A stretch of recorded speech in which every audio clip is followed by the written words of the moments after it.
Wala namang problema na magkaroon ng lalaking best friend ang isang babae. Yun lang kung single ka.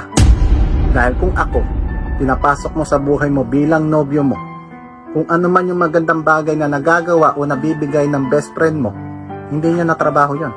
Katungkulan ko na yun. Baliktaran natin ang sitwasyon para mas maintindihan mo. Ako yung may babaeng best friend. Sa tuwing nag-aaway tayo, tatakbo ako dun sa best friend ko. Ngayon, anong pakiramdam na ibang babae yung tinatakbuhan ko na dapat ikaw mismo ang nilalapitan ko? Huwag kang malito.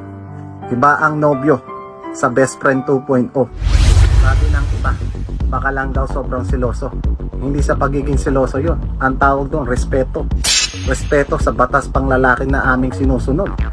Likas lang sa lalaki ang maging teritorial.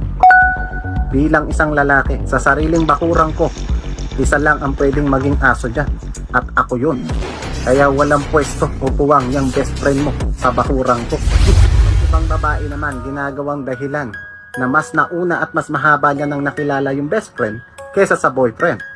Pag sinabi mong matalik kayong magkaibigan, ibig sabihin komportable kayo sa isa't isa. Malalim at malawak na yung pinagsamahan nyo. Pero minsan ba hindi mo natanong ang sarili mo, bakit hindi ka tinutuluyan? Ikaw nang bahala mag-isip kung anong ibig kong sabihin. Pawalang galang sa